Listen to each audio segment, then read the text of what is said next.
Hello everyone, my name is Roshan Pandey. Let's continue the session. हम लोगों ने पिछली क्लास में स्टार्ट किया था एक नया topic, some basic terms related to motion, और हम लोगों ने वहां पे तीन टर्म्स ऑलरेडी देखे थे. उनमें से पहला टर्म था पॉइंट ऑब्जेक्ट, सेकेंड टर्म था पोजीशन और थर्ड टर्म था डिस्टेंस. आज हम लोग उसी को फर्दर कंटिन्यू करेंगे और पढ़ेंगे हमारा चौथा टर्म जो कि है डिस्प्लेसमेंट. आइए समझते हैं क्या होता है डिस्प्लेसमेंट. किसी भी मूविंग ऑब्जेक्ट के लिए या फिर किसी भी मूविंग बॉडी के लिए उसके इनिशियल पोजीशन और फाइनल पोजीशन के बीच में जो सबसे शॉर्टेस्ट पाथ होता है उसी को बोलते हैं डिस्प्लेसमेंट. यानी कि अगर मैं इस बात को अपने वर्ड्स में फ्रेम करना चाहूं तो मैं क्या लिख सकता हूं? The shortest path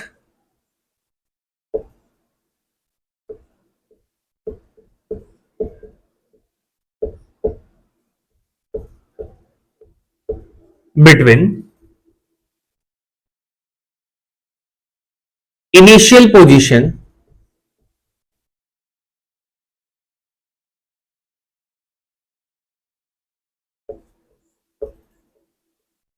and final position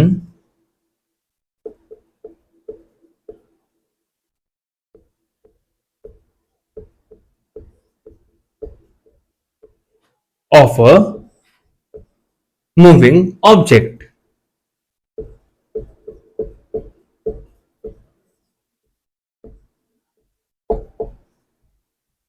object, great.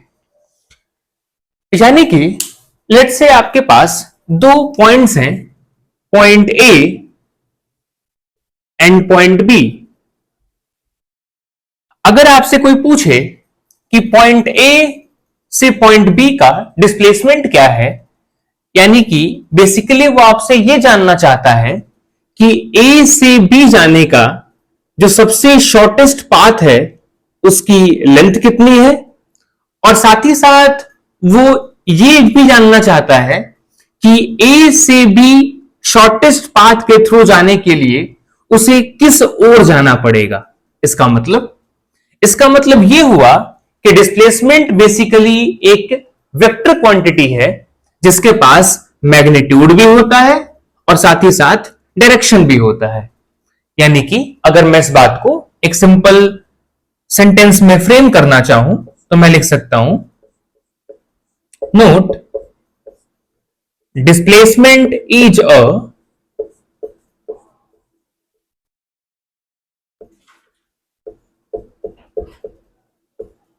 Vector quantity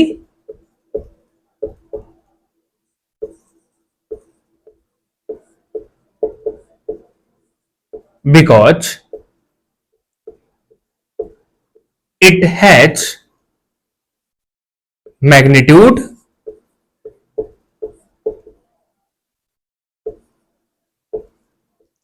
as well as direction. Great. दूसरी बात कि हम लोग डिस्प्लेसमेंट को डिनोट कैसे करते हैं, तो आमतौर पे जनरली इसको अपन डिनोट करते हैं, इसको मैं सेकेंड पॉइंट में लिख रहा हूं, जनरली डिनोटेड एज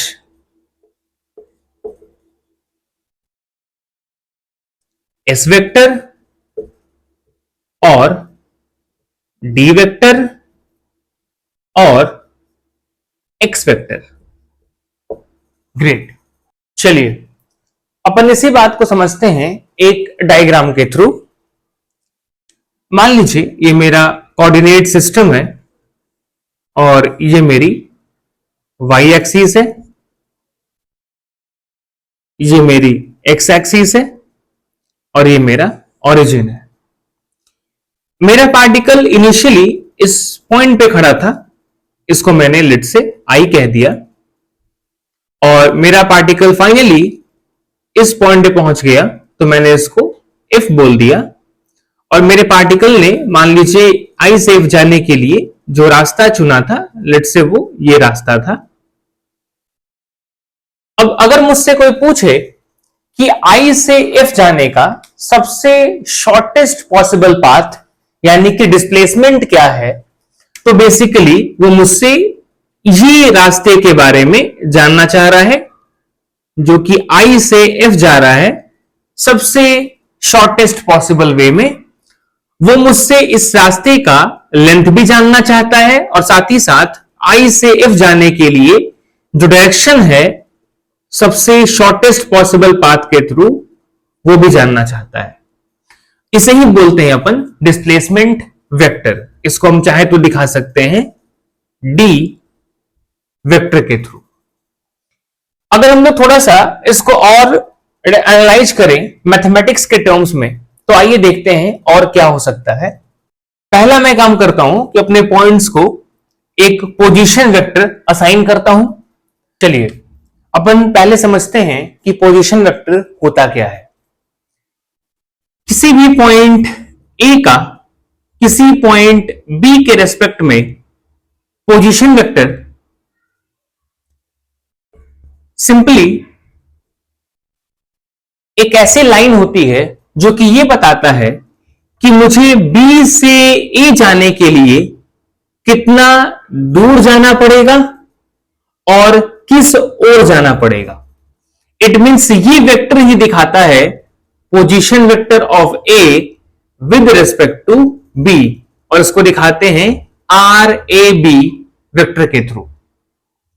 अब अगर आपको कभी सिंपली पूछा जाए कि पोजीशन वेक्टर ऑफ ए क्या है, इट मींस यहां पे आपको ये मेंशन नहीं किया गया है, आपसे ये तो पूछा गया है कि आप बताओ ए का पोजीशन वेक्टर क्या होगा, बट आपसे ये नहीं बताया गया है कि आपसे ए का पोजीशन वेक्टर किस पॉइंट के रिस्पेक्ट में पूछा जा रहा है।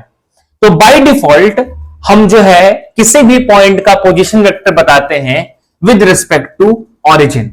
यानी कि अगर आपसे सिंपली कहा जाए कि what is the position vector of A, तो आपसे सिंपल पूछा जा रहा है कि ऑरिजिन से ए तक जाने के लिए, ऑरिजिन से ए तक जाने के लिए आपको कितना चलना पड़ेगा और किस ओर चलना पड़ेगा, और यही वेक्टर दिखाता है position vector of A with respect to origin, और इसे हम लोग डिनोट कर सकते हैं आर ए वेक्टर के थ्रू।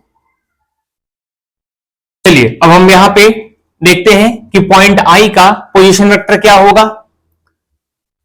तो बेसिकली आपसे मैं ये पूछना चाह रहा हूं कि ऑरिजिन से पॉइंट आई जाने के लिए आपको किस ओर जाना होगा और कितना जाना होगा। तो ये स्ट्रेट लाइन और ये एरो ही दिखाता है पॉइंट आई का पोजीशन वेक्टर, और इसको मैं दिखा सकता हूं आर आई वेक्टर के थ्रू।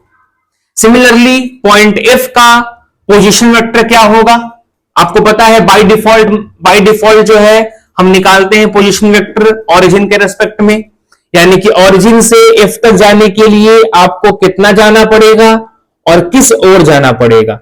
यह होता है पॉइंट एफ का पोजीशन वेक्टर। इसको मैं दिखा सकता हूं आर एफ वेक्टर के थ्रू। आप देख सकते हैं यहां पर तीन वेक्टर्स एक ट्रायंगल फॉर्म कर रहे हैं, तो यहां पे हम लोग triangle law of vector addition लगा सकते हैं। हमारा triangle law of vector addition क्या कहता है कि वो वेक्टर्स जो कि सेम ऑर्डर में हो उनका सम इक्वल होता है उस वेक्टर के जो कि उनके ऑपोजिट ऑर्डर में हो। तो आप देख सकते हैं कि यहां पे आर आई वेक्टर और डी वेक्टर सेम ऑर्डर में है, जबकि आर एफ वेक्टर जो है वो उनकी ऑपोजिट ऑर्डर में है, यानी कि आर आई वेक्टर और डी वेक्टर का सम कौन होगा, आर एफ वेक्टर। आइए इस बात को लिखते हैं। According to triangles law of vector addition,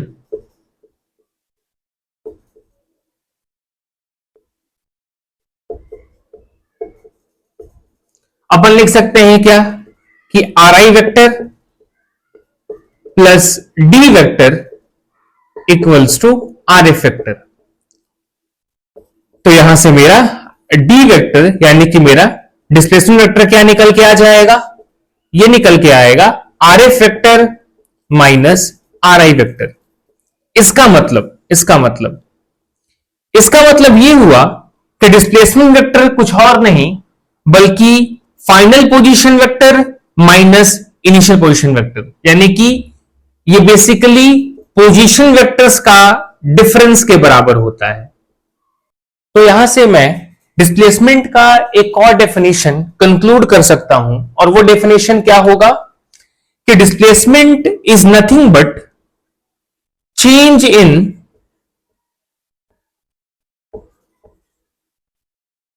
final and initial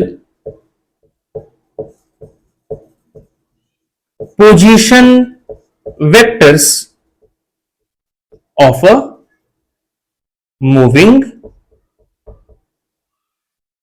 particle. Great. चलिए अपन कुछ इंपॉर्टेंट नोट पॉइंट्स देखते हैं इससे रिलेटेड। सबसे पहला नोट पॉइंट कि किसी मूविंग बॉडी का डिस्प्लेसमेंट पॉजिटिव भी हो सकता है, नेगेटिव भी हो सकता है और जीरो भी हो सकता है, जबकि किसी मूविंग बॉडी का डिस्टेंस कभी नेगेटिव या फिर जीरो नहीं हो सकता। ये कैसे, आइए देखिए ध्यान से। मुझे पता है कि डिस्प्लेसमेंट का मतलब होता है इनिशियल और फाइनल पोजीशन के बीच का सबसे शॉर्टेस्ट पाथ। हम लोग बाय डिफॉल्ट प्लस एक्स को मानते हैं पॉजिटिव डायरेक्शन और माइनस एक्स को मानते हैं नेगेटिव डायरेक्शन। अब हमें पता है कि डिस्प्लेसमेंट के साथ मैग्नीट्यूड तो होता ही है, साथ साथ उसके साथ डायरेक्शन भी जुड़ा होता है। अब अगर मेरी बॉडी पॉजिटिव एक्स के अलोंग जाए, इट मींस मेरा डिस्प्लेसमेंट क्या है, पॉजिटिव है। वही मेरी बॉडी अगर नेगेटिव एक्स के अलोंग जाए, तो चूंकि ये उल्टी साइड पे जा रही है तो डिस्प्लेसमेंट क्या है, नेगेटिव है। वही अगर मेरी बॉडी जहां से चलना शुरू करे लौट के वापस से वहीं पर आ जाए, इट मींस मेरा डिस्प्लेसमेंट क्या है, जीरो है। जबकि अगर कोई बॉडी मोशन में है और अगर उसने कोई भी डिस्टेंस कवर किया है, उसने कोई भी पाथ कवर किया है, तो उसका डिस्टेंस कभी भी जीरो या फिर नेगेटिव नहीं हो सकता, क्योंकि डिस्टेंस के लिए हमेशा हम लोग पाथ के लेंथ को ऐड करते हैं। जब भी हम लोग पाथ के लेंथ को ऐड करेंगे तो हमेशा एक पॉजिटिव क्वांटिटी ही होगी अगर वो बॉडी मोशन में है तो मैं इस बात को एक नोट के फॉर्म में लिख सकता हूं।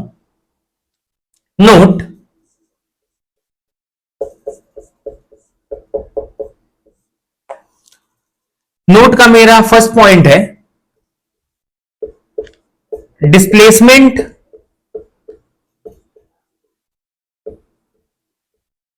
Of a moving body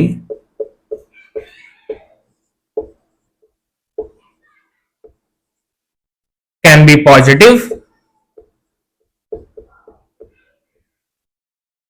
comma negative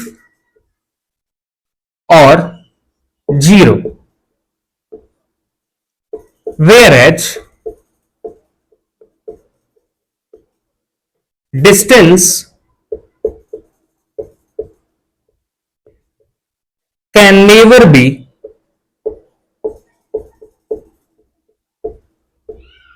negative और जीरो। ग्रेट। हमारा नोट का सेकंड पॉइंट है कि डिस्प्लेसमेंट का एसआई यूनिट क्या होगा। वंस अगेन हम लिखने वाले हैं एसआई यूनिट या फिर एमकेएस यूनिट, दोनों सेम ही होता है। और डिस्प्लेसमेंट का एसआई यूनिट या फिर एमकेएस यूनिट क्या होता है, सिंपली मीटर। वही हमारा सीजीएस यूनिट क्या होता है, ये होता है simply centimetre, same as distance. Third point, हमारा डायमेंशनल फॉर्मूला क्या होगा या फिर हमारा डायमेंशन क्या होगा। तो अगेन डायमेंशन क्या होगा, सेम एज डिस्टेंस, यानी कि m0 L1 T0। ग्रेट। हम लोग थोड़ा सा जो है डिस्टेंस को और डिस्प्लेसमेंट को समझते हैं और डिटेल में इस एग्जाम्पल के थ्रू। एग्जाम्पल में क्या है कि एक बॉडी है, एक पर्सन है, बेसिकली एक मूविंग बॉडी है जो कि A टू B जा रहा है 4 किलोमीटर। किस तरफ? ईस्ट के तरफ। और उसके बाद फिर B टू C जा रहा है 3 किलोमीटर। किस तरफ? नॉर्थ की तरफ। तो मुझे बताना है कि मेरे बॉडी का टोटल डिस्टेंस कितना हुआ और मेरे बॉडी का टोटल डिस्प्लेसमेंट कितना हुआ। आइए इसको हम लोग सॉल्व करते हैं और समझते हैं कि डिस्टेंस और डिस्प्लेसमेंट का रियल मीनिंग क्या होता है। सबसे पहला काम करते हैं हम लोग कि हम लोग जो है डायरेक्शंस को असाइन कर देते हैं अपने इस 2D प्लेन के ऊपर। तो हमें पता है कि एक 2D प्लेन के ऊपर या फिर मैप में हम लोग ऊपर की ओर नॉर्थ मानते हैं, नीचे की ओर साउथ मानते हैं, राइट साइड पे ईस्ट मानते हैं और लेफ्ट साइड पे वेस्ट मानते हैं। चलिए पहला काम करते हैं, हम लोग अपने प्रॉब्लम का एक डायग्राम ड्रॉ करते हैं। मेरा बॉडी चलना स्टार्ट किया है ए से और ए से बी गया है, चला है 4 किलोमीटर और टुवर्ड्स ईस्ट चला है, यानी कि इस तरफ जाएगा ए से बी जाने के लिए। यानी ये हमारा पॉइंट ए है, ये हमारा पॉइंट बी है और ए से बी जाने के लिए हमारा बॉडी चला 4 किलोमीटर और टुवर्ड्स ईस्ट चला। इसके बाद बी से सी जाने के लिए ये टुवर्ड्स नॉर्थ चला। इट मींस कि आपको जो है सी पॉइंट बी पॉइंट के जस्ट ऊपर है और कितनी दूरी पे है? 3 किलोमीटर। यानी ये बी से सी जाने के लिए ऊपर की ओर गया और कितना चला? 3 किलोमीटर। अब पहला सवाल कि ए से सी का डिस्टेंस कितना है। तो डिस्टेंस सिंपली क्या होता है? पाथ के लेंथ का सम। तो ए से सी जाने के लिए मेरे बॉडी को टोटल कितना, कौन सा पाथ कवर करना पड़ा? A to B then B to C. तो मेरे पाथ का टोटल लेंथ कितना हो जाएगा? 4 किलोमीटर प्लस 3 किलोमीटर यानी कि 7 किलोमीटर। तो मैं लिखना चाहूं टोटल